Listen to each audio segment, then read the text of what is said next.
आजची आपली भयकथा आहे उतारा. घरात तूच एकटा पुरुष आहेस का रे बाळा? धीराचा ना तू. एवढं हुशारीनं कर, सांगेल तसं कर. तुझ्यावरच आहे रे तुझ्या आईचं आता. आजी माझ्याशी मोठ्या विश्वासाने बोलत होती. तिच्या बोलण्यात जितका आधाराचा तितकाच भीतीचाही सूर होता. पण मला ते करावंच लागणार होतं. आईची गेल्या काही दिवसांतील गूढ आजाराने खंगलेली आणि बिकट बनलेली अवस्था मी बघत होतो. तिच्या इतक्याच वेदना मलाही होत होत्या. पण त्या रोगावर काही केल्या उतार पडत नव्हता. शेवटी आजीने आणि आजीच्या बहिणीने हा पर्याय काढला होता. मला तेव्हा फारसं काही कळत नव्हतं. पण दोन्ही आज्या याची गंभीर चिंताग्रस्त चर्चा आणि आईची अवस्था बघून एकंदरीत परिस्थिती अतिशय गंभीर आणि स्फोटक आहे हे मात्र समजत होतं. आमचं कुटुंबही सर्वसामान्य कुटुंब होतं. आम्हीही सर्वांसारखेच राहत होतो. नाना म्हणजे माझे वडील पश्चिम बंगालला कुठेसे काम करायचे. ते एका कंपनीत बऱ्या हुद्द्यावर कामाला होते. घरात धनधान्य बरं होतं. आम्ही इकडे इंगरवाडीला राहायचो. आम्ही म्हणजे मी, माझी आई आणि नानांची आई म्हणजे माझी आजी, असे तिघेच. तसं पाहुण्यांचा ये जा चालू असायचा. पण आम्ही घरचे तिघेच. नाना वर्षातून दोनदाच सुट्टी घेत. दिवाळीला महिनाभर आणि उन्हाळ्यात 1-1.5 महिना. त्यातच आम्ही खुश असायचो. बाकीचा वर्ष चिठ्ठ्यातून बोलायचो. नाना तिकडे असल्याने घरची छोटी छोटी बरीच अशी कामे मलाच करावी लागायची. मी गावच्या शाळेत जायचो, पण आजी म्हणते मी लहान वयातच मोठा झालो. मी खूप हुशार, चपळ, धीराचा आहे असं आजी सारखं म्हणते. माझी मोठी बहीण निराताई मला यावरून सतत हसते. पण तिचं लग्न झालं आणि ती गेली तिच्या घरी. कधी कधी येते. नाना तिकडून येताना आमच्यासाठी खूप वस्तू आणि पदार्थ आणायचे. आम्हाला त्यांनी आणलेल्या वस्तू बघण्यातच दिवस निघून जात असायचा. एकदा तर नानांनी स्वस्त मिळतात म्हणून शेजारच्या काकूंसाठीही साड्या आणलेल्या होत्या, ज्यानंतर आई खूप रागावली. पण त्या साड्या अजूनही आमच्याकडेच आहेत. नाना आमच्यासाठी खूप करायचे. मी डॉक्टर नाहीतर कलेक्टर होईन असं ते म्हणायचे. या वेळेसही नानांनी सर्वांना काही ना काही आणलेलं होतं. ह्या वेळेस नानांनी आजीसाठी एक सुंदर टाळ आणि छोटीशी तुळशीची प्रतिकृती आणली होती. ती टाळ मोठी आणि रेखीव काम केलेली होती. बंगालच्या देवीसमोर उत्सवाला वाजवतात म्हणे ती. नानांनी माझ्यासाठी छान 2 पेन आणि कंपास आणला. आणि आईसाठी नानांनी एक खूपच सुंदर चांदीचा हार आणलेला होता. नानांनी जेव्हा तो दाखवला तेव्हा आई, आजी आणि आईची मावस बहीण चंदा मावशी यांची शुद्ध हरपलेलं मी पाहिलेलं होतं. तो हारच खूप सुंदर होता आणि चमकदार होता. नानांना तो त्यांच्या एका सहकार्याने कमी किमतीत मिळवून दिला होता म्हणे. पण त्याची खरी किंमत मात्र 1000च्या जास्त असेल असं भासत होतं. आई तर सतत तोच हार घालून बसायची. कधी गळ्यातून काढतच नसत. संपूर्ण दिवाळ सण होईपर्यंत तो हार तिच्या गळ्यातच होता. स्वतः आणलेली भेट आईला आवडली याचा नानांनाही कौतुक वाटलं. निराताई आलेली तेव्हा तिने हा हार आईला मागितला, पण आईने तिला दिलाच नाही. ती रुसली तरी नाही दिला. मग नानांनी पुढच्या वेळेस तुलाही आणेन असं वचन ताईला दिलं. मग ती शांत झाली. येणाऱ्या जाणाऱ्या पाहुण्यांनाही त्या हाराचं मोठं कौतुक केलं. नानांची सुट्टी संपली आणि ते परत निघून गेले बंगालला. मग पाहुणेही गेले. मग आम्ही तिघेच राहिलो. काही दिवस सगळं व्यवस्थित चालू होतं. पण हळूहळू आजीला आणि थोडासा मलाही आईच्या स्वभावात, वागण्यात, बोलण्यात बदल जाणवू लागला. तिच्या वागण्यात जरा धसमुसळेपणा होता. बोलणं तर कमीच झालं होतं, पण ती कुठल्याही कारणावर चिडायची आणि भांडायची.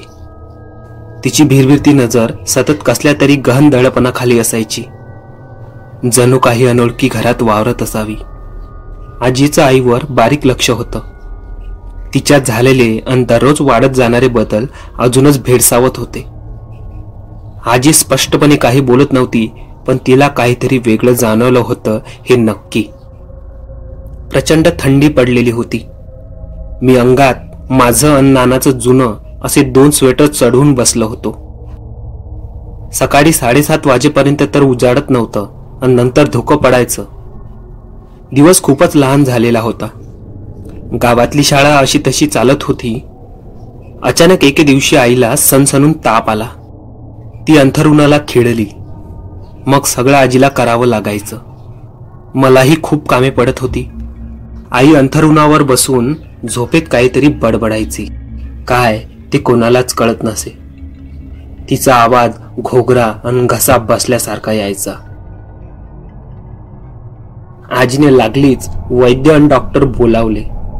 त्यांचे उपचार चालू झाले, पण आईच्या तब्येतीत काही फरक पडेना. एके रात्री मी व आई आमच्या खोलीत झोपलो होतो. बरीच रात्र होती. आई पलंगावर झोपली होती आणि मी खाली अंथरुणावर होतो. आजी बाहेर झोपलेली होती. मध्यरात्री मला केव्हा तरी जाग आली.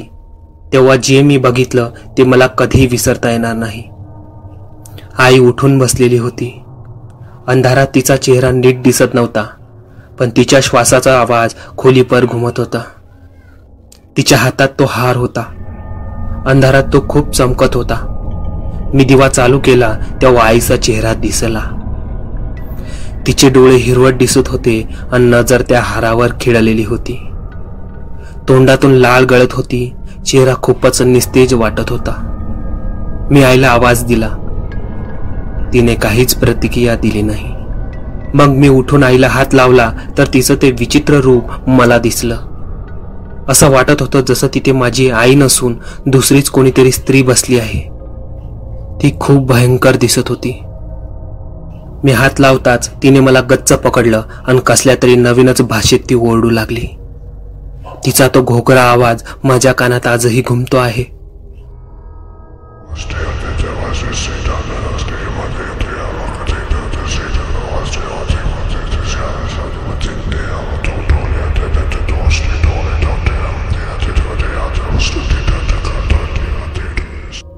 तिने माझे दंड खूप जोरात पकडले होते. तिचं ते भेसूर रूप बघून मी खूपच घाबरलो. मी ओरडू लागलो. तसं आजी धावत आली. ती क्षणभर दारातच थांबली. तिच्याही चेहऱ्यावर भयान भीती दिसत होती. ती धावत माझ्याकडे आली आणि मला आईपासून सोडून घेतलं. आई आता किंचाळत होती आणि आजीलाही धक्के देत होती. मान वेगाने फिरून विक्षिप्त हसत होती. आम्ही दोघे कसेबसे बाहेर पडलो आणि आजीने दरवाजा बाहेरून लावून घेतला. आम्ही रात्रभर देवघरासमोर बसून होतो. आजी खूप घाबरलेली होती. ती हातात जपमाळ घेऊन रात्रभर जप करत होती. मी तर सारखा रडतच होतो.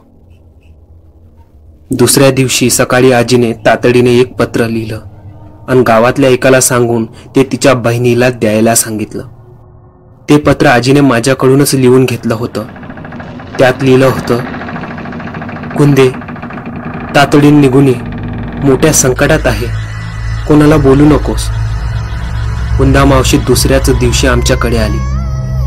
कुंदा आजी ही माझ्या आजीची लांबची बहीण. ती बाजूच्याच गावात असायची. तिचं सतत येणं जाणं असायचं. घरात काय चालू होतं मला काहीच समजत नव्हतं, पण मी खूप घाबरलो होतो. आई तर दिवसेंदिवस खराब होत चालली होती. वाळून गेलेल्या झाडाप्रमाणे भासत होती. खोलीतून बाहेर पडायची नाही. आजीने दिलेली जेवणाची थाळी फेकून द्यायची. आरडाओरड चालू असायची. कोणती भाषा बोलायची समजत नव्हतं, पण खूप रागाने द्वेषाने बोलायची. मला वाटायचं ती वेडी झालीये. एखादा महावृक्ष कोसळून गेल्यावर ती जागा कशी भकास वाटते तशी तिची खोली खूप भकास वाटायची. ती रात्र अमावस्येची होती. कुंदा आजी रात्री पाणी प्यायला उठली होती. स्वयंपाकघरात जात असताना तिला शुकशुक असा आवाज आला. बांगड्याही वाजल्या. ती इकडे तिकडे बघत होती. कोणीच नव्हतं, पण अंधारातून एक हिडीच आकृती तिच्यावर लक्ष ठेवून होती. एक भयानक दर्प सुटला होता. कुंदा आजीच्या पाठीमागेच ती आकृती उभी होती. थंडगार वाऱ्याचा स्पर्श अंगाला झाला. पुन्हा तोच शुकशुक आवाज आला. ती दाराच्या चौकटीत उभी होती. मागे वळून पाहिलं आणि तिच्या तोंडातून ताई अशी किंकाळी निघाली. दरवाजात एक बाई उभी होती. अंगात पांढऱ्या रंगाची लाल काठी असलेली साडी होती. तिच्या अंगावर लाल रंगाची चोळी होती. चेहरा पिवळसर होता. हातात कोपऱ्यापर्यंत बांगड्या होत्या. कानात झुमके, केस ओले आणि मोकळे सोडले होते. हिडीस रूप बघून कोणीही घाबरलं असतं. त्यात त्या आकृतीचं विचित्र हसणं हेही भयंकर होतं.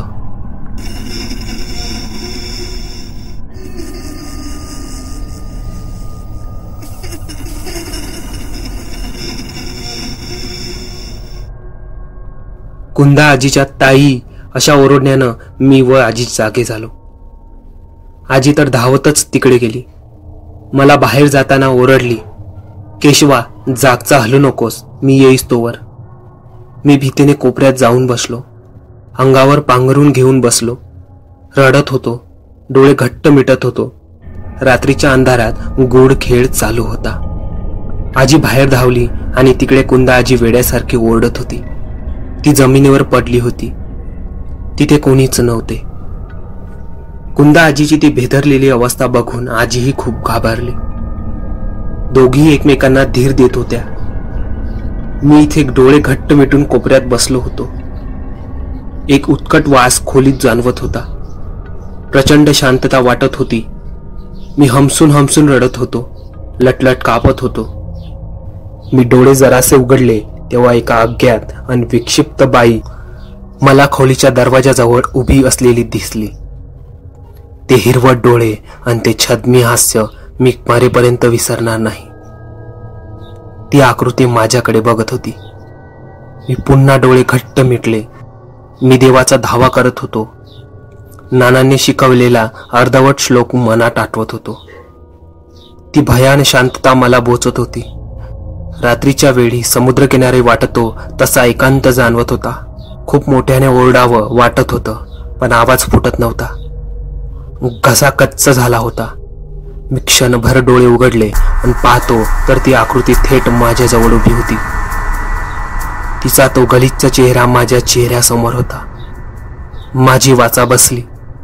धाडकन खोलीचा दरवाजा आदळला गेला आणि सारी शक्ती एकवटून मोठ्याने ओरडू लागलो. अंगावरचं पांघरून टाकून दरवाजाकडे धावत सुटावं वाटत होतं, पण ती उठताच ती बाई भयंकर रागाने माझ्याकडे बघत होती. क्षणभर प्रकाशात तिचा चेहरा उजळून निघाला आणि अत्यंत कुरूप एखाद्या राक्षस किंवा हडळीप्रमाणे तो चेहरा दिसत होता. माझ्या आवाजाने आजी व कुंदा आजी खोलीकडे धावत आले होते. दरवाजा वाजवत ते ओरडत होते. मी मात्र घाबरून डोळे घट्ट मिटले होते. क्षणभर त्या दरवाजावर पडणाऱ्या थापा मला माझ्या हृदयाच्या वाटत होत्या. मी मेल्यातच जमा झालो होतो. आता इथून पुढे काहीच नाही असं वाटत होतं. त्या कोवळ्या वयात थेट मृत्यूशी सामना होता. पण पुढच्याच क्षणी त्या बाईचा आवाज उमटला. ती कुठल्या तरी भाषेत काहीतरी बोलली.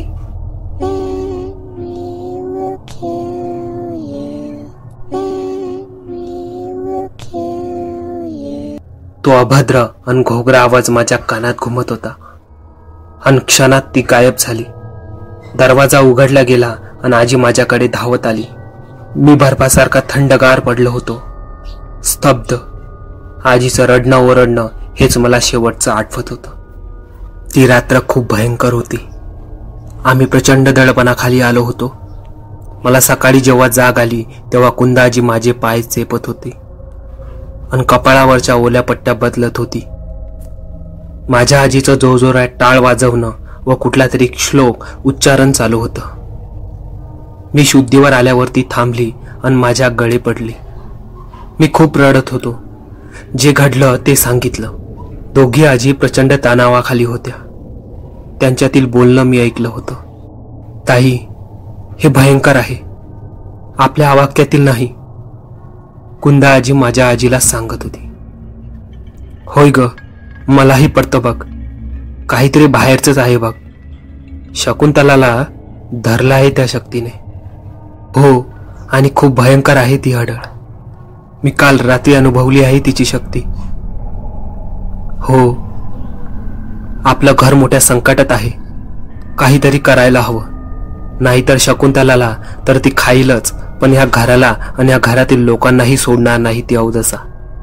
देवगडच्या विष्णुपंतांना बोलवून घेऊया, त्याशिवाय पर्याय नाही. नको, ते जर आले तर मोठा गाजावाजा होईल आणि साऱ्या पंचक्रोशीत कळेल की आपल्याकडे काय चालू आहे.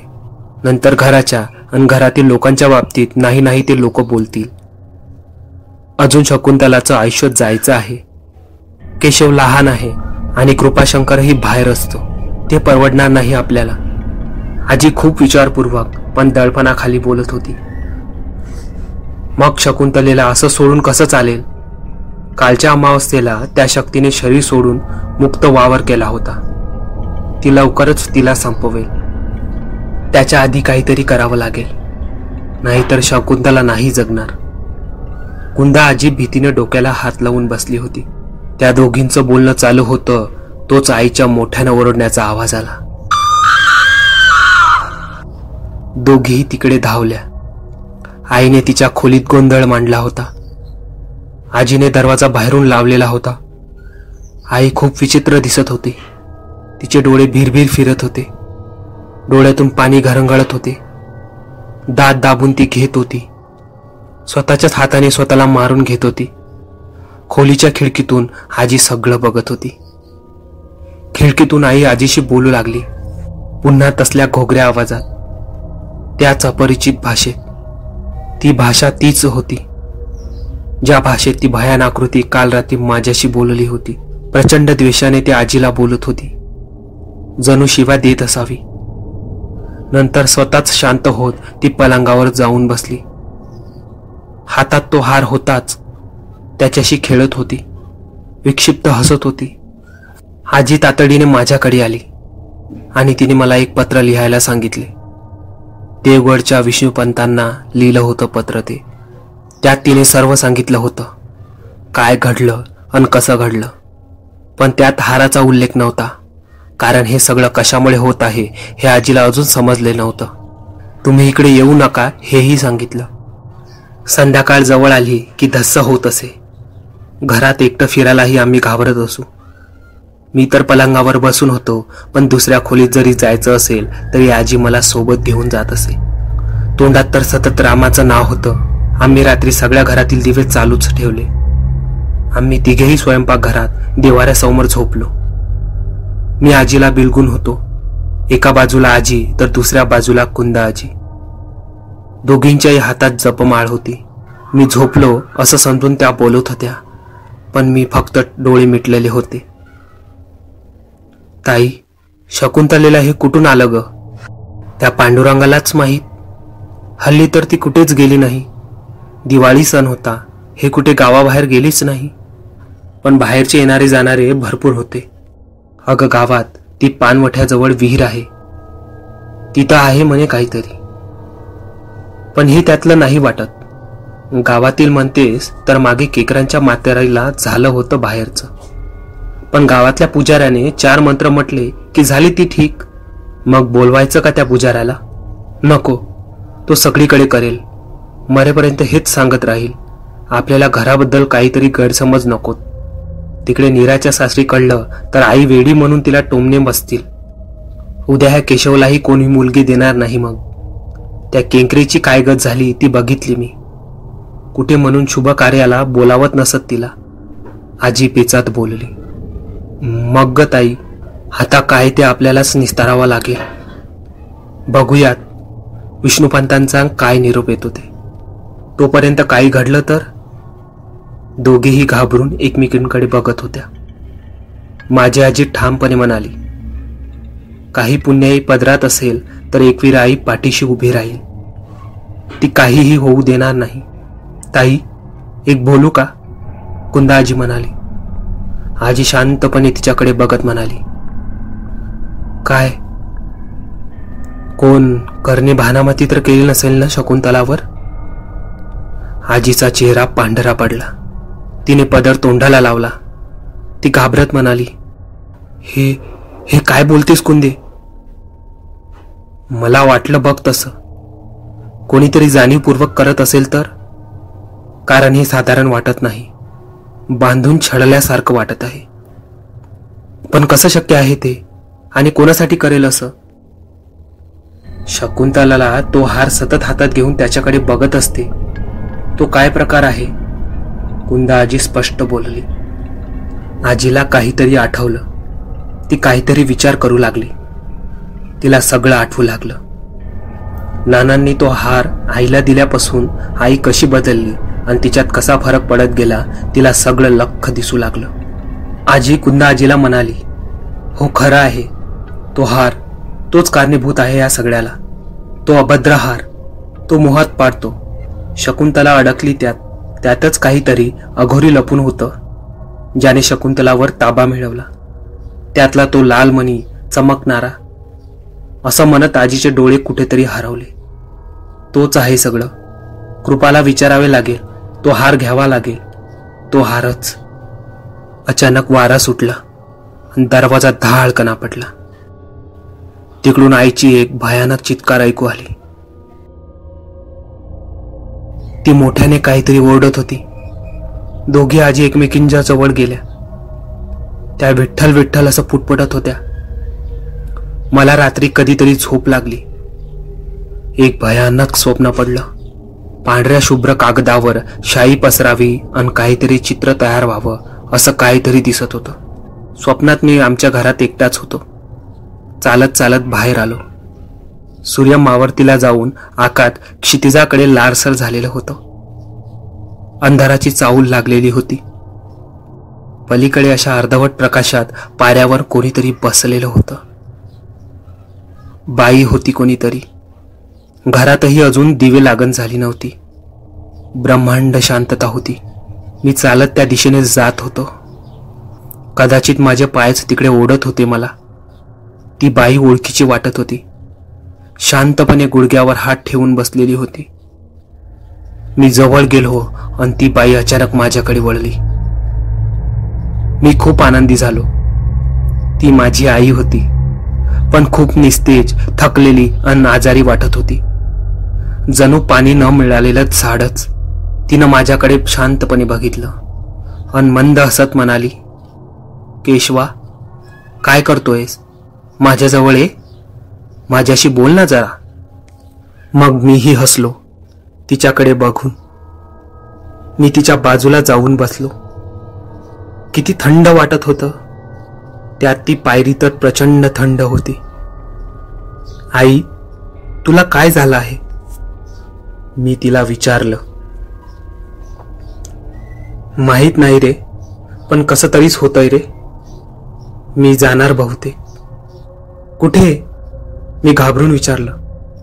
तिला इतकं थकलेलं मी कधीच पाहिलं नव्हतं. मरायच्या आधी माझे आजोबाही असेच थकलेले वाटत. ती आठवण येऊन मन गलबलून गेलं.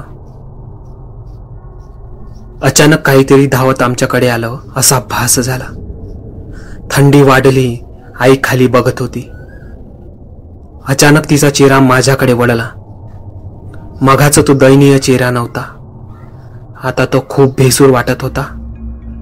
तेच हिरवट डोळे आणि विक्षिप्त तोंड, विक्षिप्त भाव. ती आकृती घोगऱ्या आवाजात म्हणाली, तुला घेऊन जाईन. असं म्हणत ती मोठ्याने हसू लागली.